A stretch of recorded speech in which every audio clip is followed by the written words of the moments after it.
show.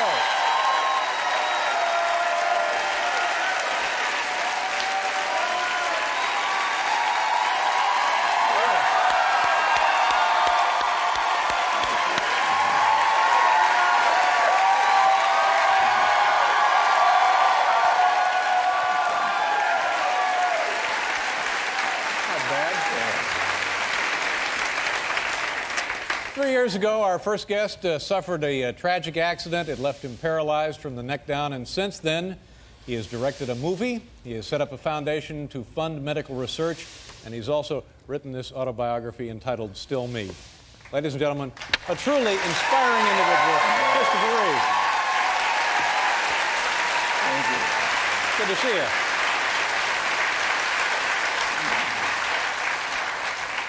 I'll just say a couple of things here, and then you can respond to them. First of all, in thinking about you being on the show for quite some time, and by the way, thank you for considering us, you want to be sure that you don't say silly things or dopey things, and you know this is kind of the home of silly and dopey things.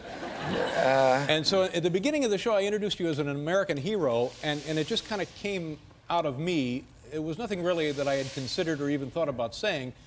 But in many ways, in many respects, you certainly are heroic. But does it make you uncomfortable to be described that way? A little bit, because I have so many privileges. You know, I've got financial resources and the best help. And I think heroes are people who have ordinary circumstances, and they have to fight through incredible obstacles. I mean, the day in and day out struggle, you know, for insurance and all that. And so I have it pretty easy by comparison. I think those ordinary people who are working really hard, they're the American heroes. See, to me, and I think to anybody else watching that, would find it unbelievable that you can honestly have that perspective. You know, that really is amazing. I do think that, yeah. Do you hear from people, letters, calls, all the time? Do you find those meaningful? Like when unbelievable. When I was in ICU in Virginia, I got 400,000 letters. You know, from people all over the world, heads of state, and you know, people I hadn't seen since 3rd grade and stuff like that, and they were the whole gamut of things. And I remember I got one letter from a woman, went on for pages, saying, "I really feel so terrible for you, and I can really identify with you. I feel your pain because for many years I suffered from chronic indigestion." Well, okay, you know.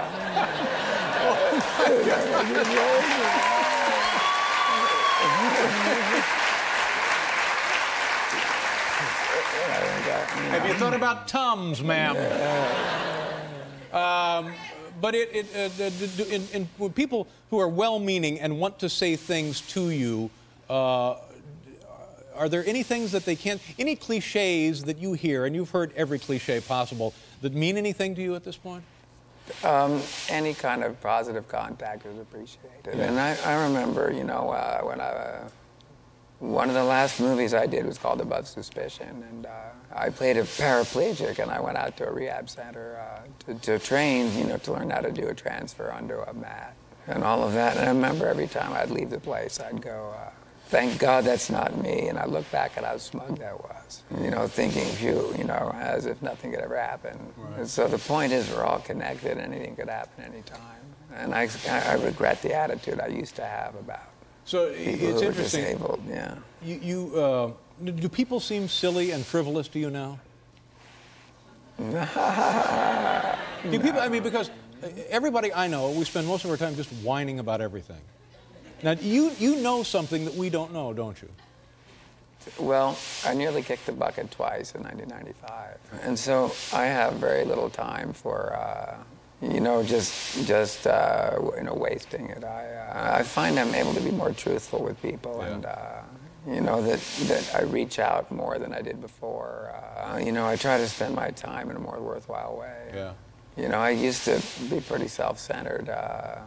You know, ambition and all those things that actors have. And, you know, I'm a little more relaxed about that now. It doesn't matter so much. Yeah. Tell me about the injury itself. What exactly is it that you have? And by the way, 3 years ago, that's a remarkable anniversary that we're coming up on here, and in every respect. Memorial Day weekend, Tell me exactly what it is. What is broken? What happened here? Well, I totally decimated my first cervical vertebrae, and my second. So my body and my spine and my head were not connected. Only my neck muscles were holding my head on, and fortunately, I didn't suffer any brain damage, at least none that I can detect. But that's what they tell me anyway. But they literally had to put my head back on my body. And a wonderful surgeon, Dr. John Jane, in the University of Virginia was the one who operated on me. And they had to make it up. They've never done anything like this before, because this is what's called the hangman's injury. Like if you get dropped through the trap door and then cut down, sent to rehab, and told to have a nice life. This is where, is it the brain stem comes out of the brain, and then is that the beginning of the spinal cord? Yeah. Is that what that is? Yeah. Now, if you injure your brain stem, you're in really big trouble, because you can't even move your face. But I'm what's called a C2 incomplete, which means the second cervical vertebrae is. There's a gap between the second and the third. It's only 20 millimeters wide, and that's why I'm a prime candidate for recovery when they have regeneration. Now, and forgive me here again, but I find this in an odd way fascinating, and who would be a better expert than yourself? The spinal cord was bruised, was damaged, was severed, was made incomplete somehow? Yeah, one of the bone shards on the first vertebrae nicked and hemorrhaged at the second level. So it's just a hemorrhage that caused nerve damage, and it's only 1 centimeter wide by 20 millimeters across. That's it. If you put your finger across it, you wouldn't even notice. Yeah. And this obviously interrupts the electrical flow from your brain to the extremity. Right, yeah. But... how many people in this country have this injury? Is it common? 250,000 with another 12,000 every year. Yeah. And have you met a lot of these people? Yeah, I met a lot in rehab, and I met a lot because I travel all over the country giving speeches and talking to people. Yeah. So I've met a lot of hard luck cases. So. And what is your feeling when you're with these people, other people for whom life has dealt this? Well, that we're out of the dark ages. That really there is reason to hope. I'm lucky I can call the scientists almost on a daily basis and say what's happening, and we're now really making progress. They're about to be able to have human trials in regeneration by the end of the year. Yeah. So I'm going to be up and out of here within, I would say within 2 to 3 years, I can say goodbye to you.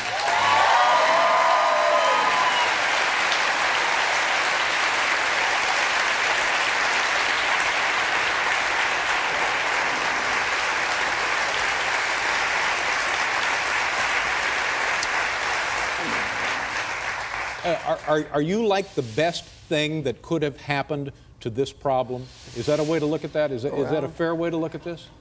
Not a job I would have chosen. Obviously. But actually, when there's a human face on it, what Rock Hudson did to AIDS, Betty Ford to substance abuse, it helps to focus public attention and make a difference. So, I got to take on this new job, and it's not my entire life, because I don't want to be defined by my injury. I want to do other things like directing and acting and all of that. But I'm very lucky that I can make a difference. Yeah. And it's interesting. I thought about that this afternoon. This obviously is not your self-definition now. No. Your self-definition has not changed. My entire life, 3 years since I've been injured, I've never once had a dream where I'm disabled. My subconscious still says, no, you're whole, man. Yeah. And you're going to be back together again. The treatment will be, it's destroying a protein that prevents regeneration, is that what it is? Exactly right. And it's been successful in laboratory experiments? It's so successful that you wouldn't even know the rats had anything wrong with them. And now they've just got to make it appropriate for humans. Yeah. And that should be accomplished by the end of this year, early next year. Yeah. And I'm a prime candidate for regeneration because the gap that has to be crossed is so small. So I got everything going in my favor. I'm very lucky.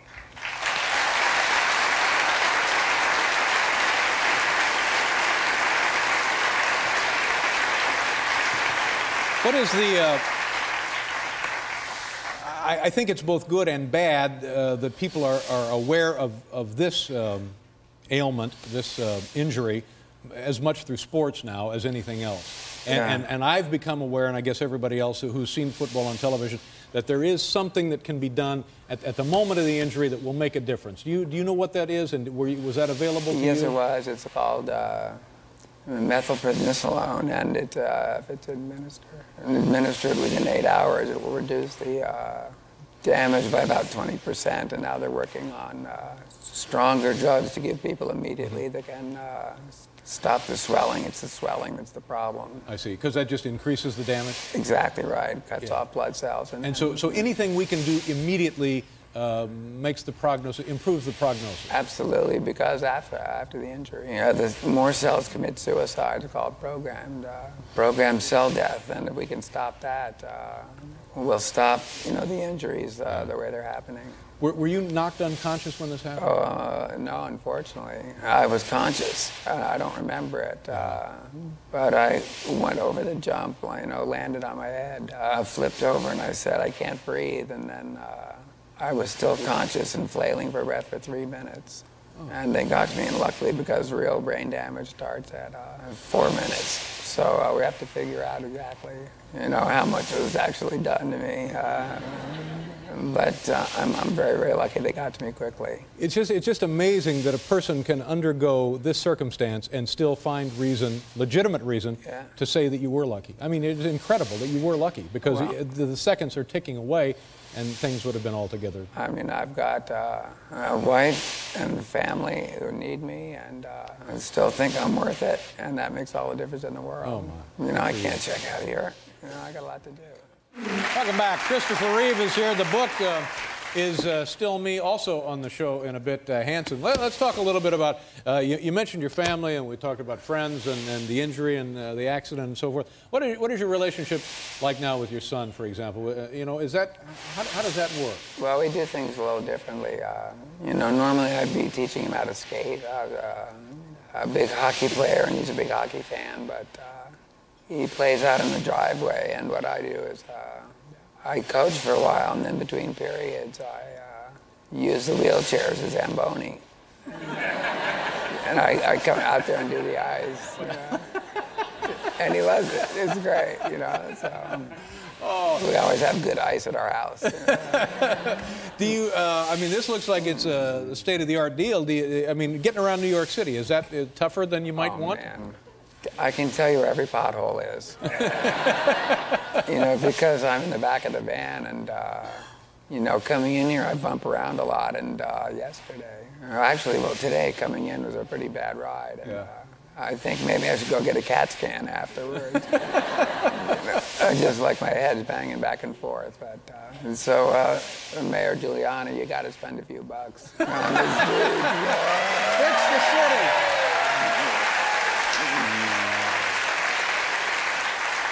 But this wheelchair that I'm in this is state of the art, and people with my condition before this would not have been able to get around without being pushed, but I can get around with a zipper. I put it down right now, but what I do is I blow into it different commands, different strengths. Mm-hmm. Now this takes practice, believe me.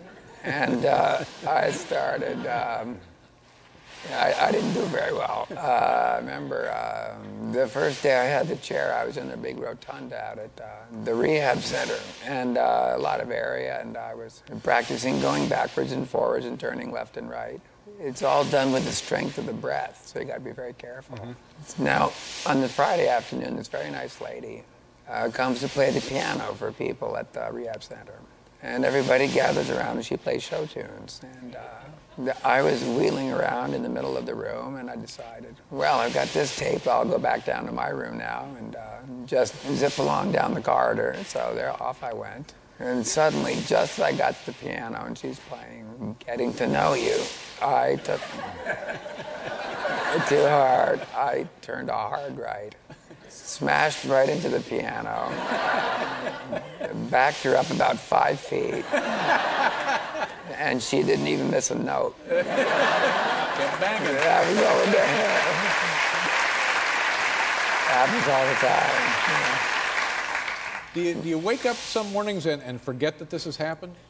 You know, I'm always whole in my dreams, and and there is, you know, a little period when I was in rehab. It took longer, but now it's like, oh, you know, it took about 30 seconds, and I go, oh, okay, all right, you know, and then I adjust quickly because I've gotten used to it. But the thing that also, you know, just keeps me going and to keep other people going is that we are right on the threshold of curing this. So this will be an interesting chapter. I'm going to write a book. After that, one right there, When I Walk, I'll write another book.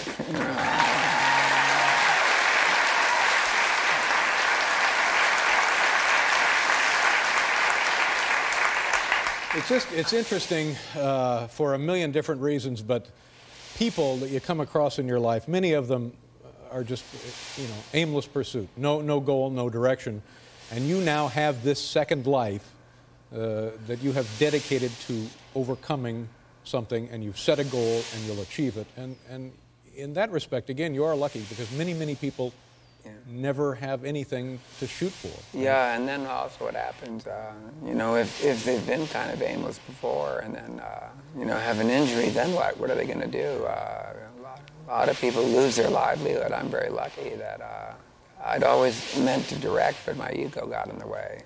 Because every time, you know, I was going to direct something, then I'd get an acting job and say, oh, I'd rather be in front of the camera. But now you know, so I was actually, you know, I got a chance to trade upwards and direct a movie. And, you know, that was a good thing. I'm very lucky in that way. Yeah, your fellow actors will be happy to hear that you refer to it as trading up. Yeah. leaving that scum behind. You're now a director. Oh, no. Let's talk about other things here in the book, and I guess a relationship that people are aware of, and another wonderful person, Katherine Hepburn. Oh, yes. Who, by the way, is celebrating a birthday? 91 today. 91 years old today, yeah.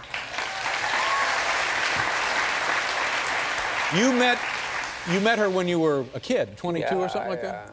She was doing a play on Broadway called A Matter of Gravity. And the other lead was her grandson, and she saw about, you know, 200 actors, and I happened to get in an audition. And I came in, and I was nervous. So I tried to get control of the situation, and she's sitting out in the dark in the theater, and I thought I'd try to, you know, sort of curry a little favor. And so I called out into the darkness. I said, Miss Hepburn, I'm sure that my grandmother, Beatrice Lamb, would like to be remembered to you. They were classmates at Bryn Mawr in 1924. And she said, oh, B, I never could stand her. Oh, well, there you go. The next choice is to disappear. You know? What is she? What are you? Because you were very close. Yes, we were very close. And in fact, there was, at some point, I remember, a suggestion that maybe there was romance there. That was wild. I thought, you know, she was 66 and I was 22. Uh-huh. But that's, you know, that could be fun. You know? Well, that's what I'm asking. Yeah. But she treated me like a grandson. She never had children of her own, but because I was playing her grandson, it kind of took on more than just a job. You know, she really expected me to toe the line, and she could be very warm, very loving, but also very kind of frightening too. Did you get to know her? Did you get to find out what really was at the core of that woman? Yeah, I believe I did. You know, we were together for a year, and we've, you know, stayed in touch since then. And it really is that old Yankee work ethic and sort of self-respect. And also, you know, talk about somebody who doesn't let anything get in their way. She just really was, back in the days when women had no opportunities in the film business, she just made it happen. She was a real trailblazer. Could you talk to her about Spencer Tracy? You know, yes, I did, because she brought it up a lot. Yeah. I mean, you know, Spence was very much part of her life. You know, even years after he died, and she would always talk about the technique of his acting, which was really non-acting, you know, which made him so compelling. Yeah. When you look at those films, Katherine Hepburn, regardless of what she was in, regardless of the stage of her career, first of all, a more stunningly beautiful woman is not on the planet. I would have crawled on my hands and knees to meet her. Yeah, yeah. When I was a kid, I would have crossed the country on my hands and knees. Yeah. You know, just to say hi, you know. And it just, and like everybody who's good at something, it looked, what she did just looked effortless. Yeah, but the problem I had is on the first day of rehearsal, she said to me, now be fascinating, Christopher, be fascinating. And I said, well, that's easy for you to say, the rest of us have to work at it. You know? But she somehow was always Katherine Hepburn and the character at the same time. Yeah. And then, you know, and people look at the truth, the integrity inside her and really responded to it. Well, that's the best combination. She was an actress and a movie star. Yeah, and also, you know, what she said to me, I'd always thought acting was a way to sort of disappear into a character, and she said, no. What you must do is reveal the truth within yourself. You got to let the audience see the joy, the pain, all the emotions. And they've got to come from you. Don't fake it. Don't try to act. Let it go. 91 years old. Listen, when you write the other book, and by all means you can come back before you write the other book, but when you write the other book, please come back here. It would mean a great deal. It'd be my pleasure. Thank you very much. Christopher Reeve. This one is called Still Me. I appreciate it. Thank you very much. We're back with Hanson.